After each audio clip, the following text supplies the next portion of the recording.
The first bird I ever had a conversation with was a Western Meadowlark when I was 8 years old.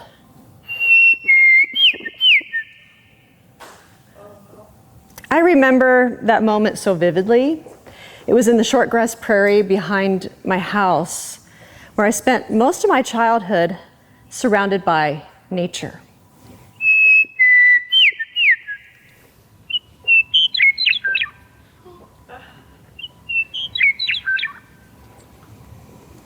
I was out there for hours, listening and trying to imitate every bird around me.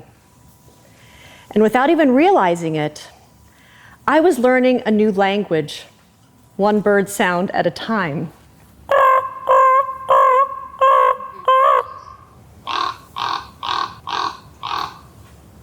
The following year at summer camp, a boy there taught me how to do the water drop noise. And once I finally mastered it, I was unstoppable. I couldn't wait to get home and tell my parents about it, but I quickly found out it was the most annoying way to get attention from my parents. Well, besides getting bad grades. But I did that anyway. Eventually, my mom started noticing this talent or problem, depending on how you look at it. And she gave me a book called Mouth Sounds, How to Whistle, Pop, Boing, and Honk for All Occasions, and Then Some by Fred Newman. And it came with a sound recording that I could practice with. I've always wondered why my mom gave me that book. I mean, did she really think it through? Encouraging more noises to come out of this? Whatever the reason, I think it was an impulse buy, but whatever the reason, I devoured that book. And while most kids were playing sports or piano, I was in my room practicing the Hawaiian nose hum.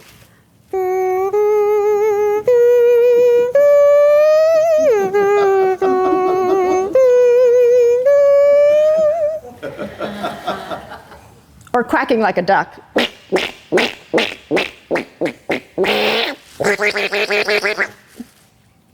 still need to work on that one. You might think I peaked in my sound-making endeavors, but no, it was only the beginning.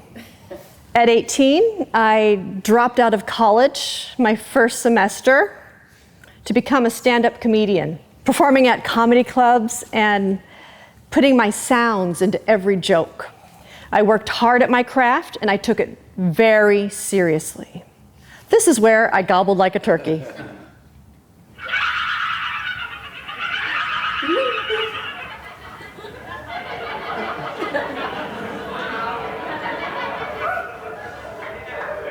I did this for 5 years with the hopes of making people laugh.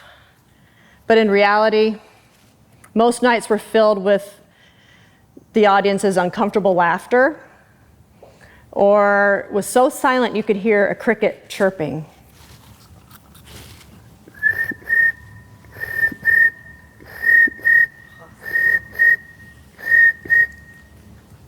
After my stand-up career, I turned things around and went back to my childhood roots, becoming a naturalist and an Audubon Master Birder.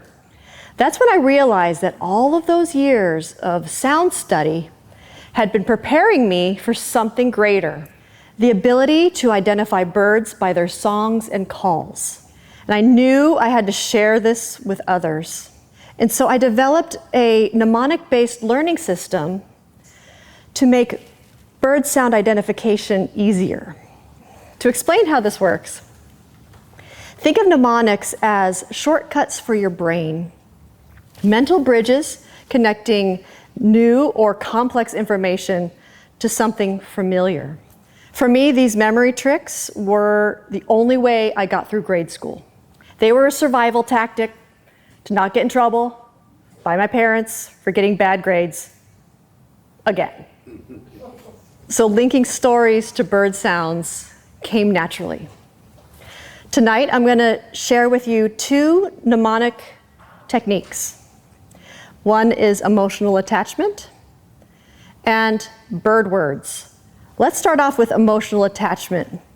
Here, you'll listen to the rhythm, the pitch, and the tone of a bird's call, and you'll create a story based on what we think the bird might be feeling. This is a creative interpretation, not what the bird is actually trying to communicate. To show you how this works, I chose the greater roadrunner, a bird known more for its speed than its vocalizations. Are you hearing the cartoon roadrunner sound right now? Yeah. I think you'll be surprised to hear what this bird really sounds like.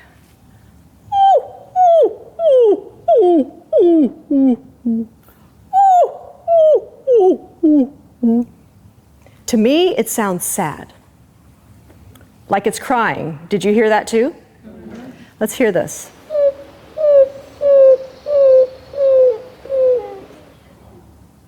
Whatever you imagined, the next step is to ask yourself, why would a greater roadrunner be feeling that way? And see what your mind comes up with. The roadrunner could be saying, it's too hot out here in the desert. My feet hurt from running all day. Or the roadrunner is sad because it didn't catch the entire lizard, just the tail. Okay, how about this one? After 14 long years, the roadrunner is finally caught by Wile E. Coyote.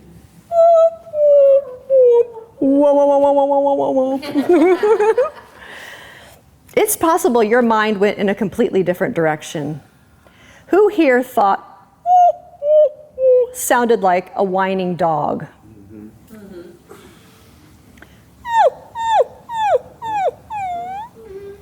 Comparing a bird sound to something familiar is a fantastic way to remember that bird sound. So you've done good. Now let's move on to what I call bird words, also known as a sound-to-word mnemonic.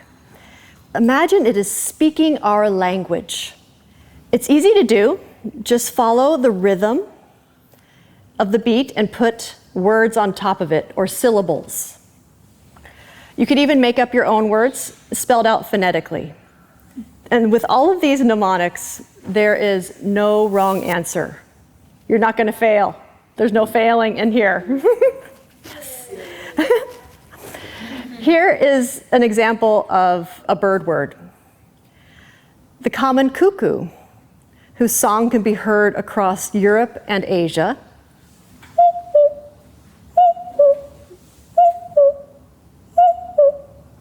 Can you hear it saying, cuckoo, cuckoo, cuckoo?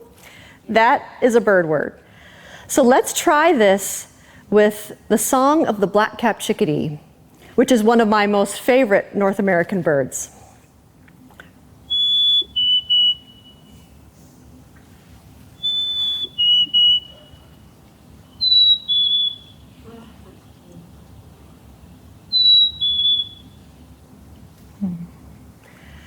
Did any words come to mind?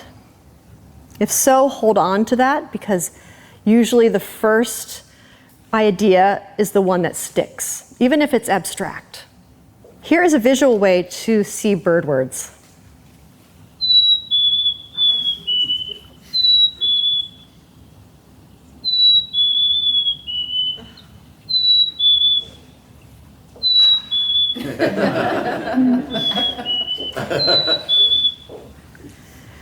As they say in France, mon chéri. It works, right? Yeah. You've learned a few ways to store bird sounds in your brain. But let's take it a step further and try mimicry.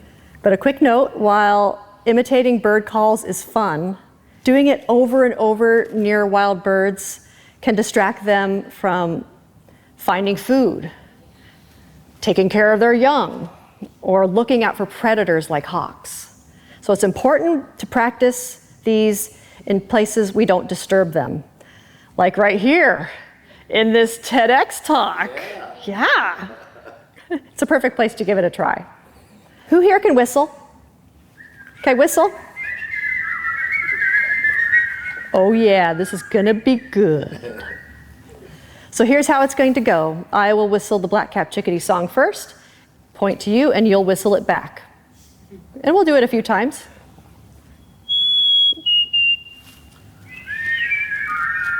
Yeah.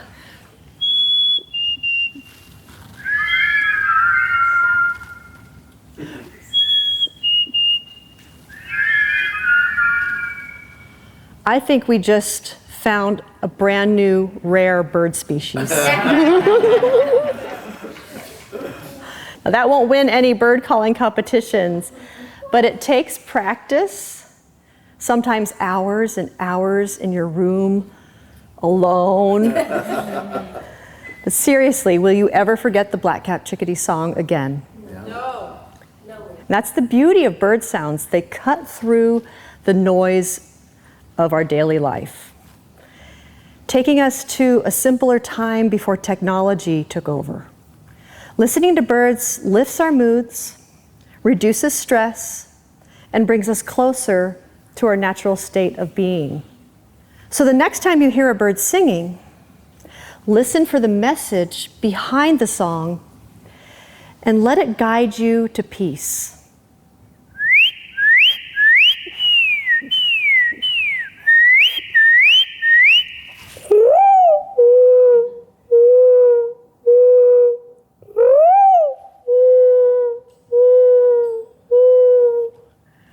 And if you find yourself whistling back, congratulations.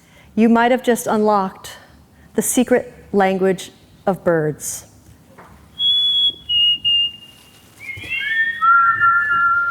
Thank you for speaking bird with me tonight.